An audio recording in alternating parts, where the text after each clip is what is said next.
Site Perspectives, GeoFox, back at it. Can you afford an additional $2,500 a year?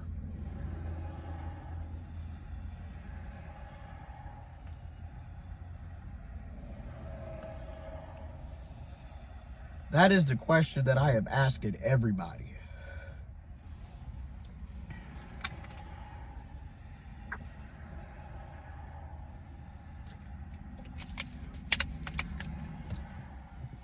And that's a serious question. Can you afford an additional $2,500 a year?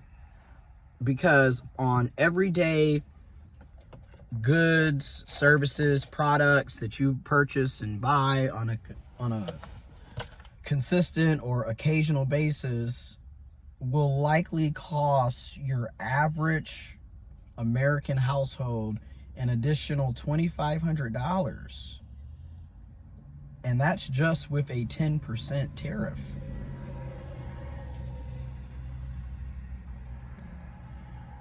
So if it's a 20% tariff, that'll be an additional $5,000 on American households.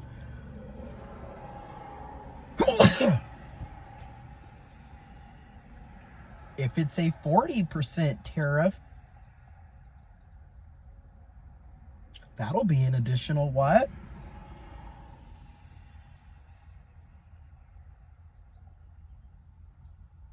You know what I'm saying? It just keeps going up and up and up. 10, 20, 30, 40. Like I said, if it's 10%, it's $2,500. If it's 20%, it's $5,000. So if we get to 40%, yeah.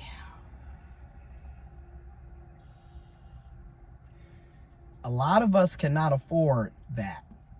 And a lot of people, depending on, I'm gonna just keep it real. If you are poor, you are working poor, you are working class, you are lower class, right? If we're looking at it from your financial standing, okay, your social economic class, which is why I used to always find it odd when people would say, well, we don't have a caste system in the US. And I'm like, yes, we do. What do you think being working poor, lower class, working class is? Middle class is? Upper class is? That is a caste system. Because very rarely does anybody actually have the opportunity to go from being poor to rich. We used to have more opportunities of making that happen. And even then, it was very, very dependent on key things like you being white, you being a white cisgendered male, you already coming from a family with money. Like, it was very niched even then, right? But now it's even more of a, you don't have a shot in hell of getting that opportunity, because they're literally taking away upward mobility. They've been taking away upward mobility. So your average everyday working class American really cannot afford an additional $2,500 because there's a 10% tariff. Because we're already being price gouged via inflation. We already can't afford the cost of living because our wages and salaries do not reflect the cost of living. They never seem to keep up with the cost of living.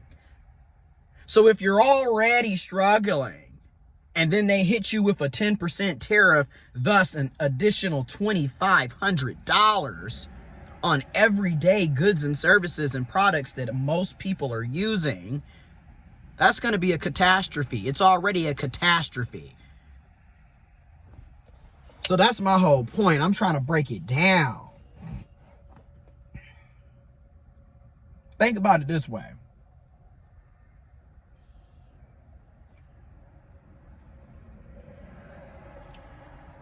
At 5%, that's basically an additional 1,200, well, no, probably $1,250 added at 5% if it was a 5% tariff, which is a little over $100 a month additional costs.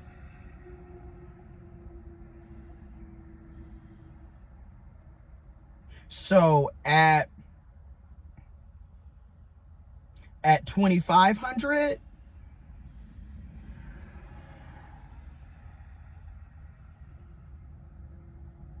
that's basically a little over $200 a month additional costs added to you and your family, to you and your household,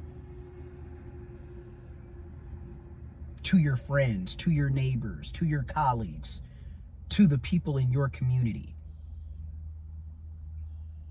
And a lot of people cannot do that. We're already paying $1,000-something to drive, to rent homes, damn near paying $1,000. Some of you are paying $1,000 to drive a damn car. Then when you look at the prices of groceries, eggs have gone up more. So again, this is a catastrophe for a lot of people, and it will be. It's going to be difficult for a lot of us because, like I said, we're already not getting paid a living wage. We already got price gouging and inflation kicking our ass. And now you got an additional 10% tariff. And that's just the 10% tariff. There are tariffs on other countries that are way higher than 10%, y'all. So, and in fact, the first tariff started rolling in yesterday, April 9th, Wednesday. Today is Thursday, April 10th, when I'm shooting this video. But you know me, depending on whenever I upload the video, you might not get it for a few days. So I'm just trying to, give you a time period. April 9th, Wednesday, is when they first started rolling in the tariffs. Today is April 10th, Thursday, the next day. Not to mention, every time you look at the damn stock market, it was literally so bad that he damn near tanked us.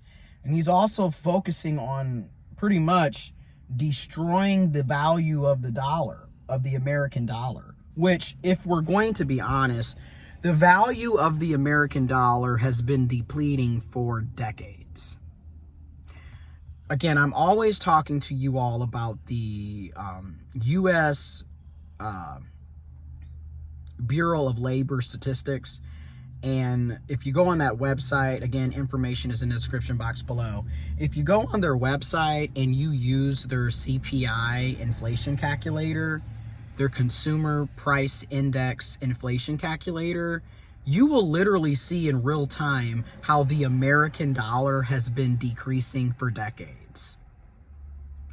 Case in point, I'm going to keep saying this over and over and over again until it sticks. 30 years ago, my salary had the buying power of $107,000 in 1995, 30 years ago. So if that doesn't tell you how drastically the American dollar has decreased in value, I don't know how else to explain it.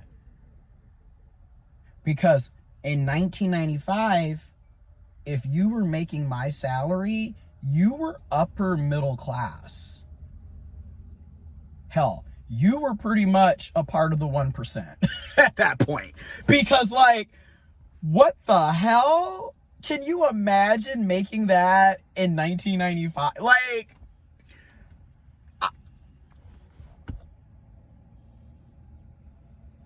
If this was 1995 right now and I was 32 in 1995, and I wouldn't even be literally, I would have been paid my car off, been paid my student loans off. $100 at the grocery store was the damn, you had a basket full of shit when you had $100 at the grocery store in 1995. I'd be going on vacations. I'd be paying my other family members debt off. I would be putting more money, even more time and energy back into my community. Like, I would be doing so much with that type of money when it had that value in 1995.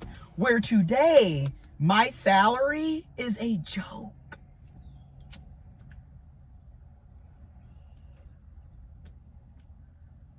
Shout out to Millennial Steam. Shout out to Philosophical Gamer. Shout out to Deconstructing Narcissism. Shout out to various people who constantly talk about this. Today, my salary is a joke. I'm sorry, but $50,000 a year after taxes and deductions, which on average, you're pretty much losing 20 to 25% of your income. Okay, because we don't make our gross income. Okay, because Lord knows if we did, a lot of us would actually have a little more wiggle room to do things and not have to suffer as much. But with that being said, you're losing at $50K, you're losing about $10,000 to $15,000 easily is removed from your gross income. Which means that $50K is looking very like $35,000 to $40,000 a year after all of your taxes and deductions have been removed. You might be able to push it to $42K. You might. But about $35,000 to $40,000, maybe up to $42K. So yeah, that used to be considered middle class back in the day. Put it like this. My grandmother, and this is how we have been living in hell, okay? My grandmother was working in the 90s, was working, in the 80s, 60s. Well, shit, she was working as a little kid, right? Because they had crops that, they had to pick oranges, the whole 9 yards. This is Jim Crow South, Arkansas. My papa was in the same situation, except he was in Mississippi. Jim Crow South. Okay? So when my granny was in the mid to late 80s, she started making $19 an hour.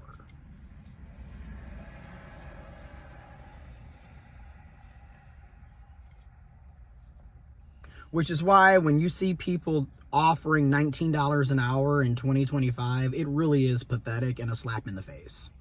Just needs to be said. Because that is poverty. I'm sorry, but that is paycheck to paycheck living.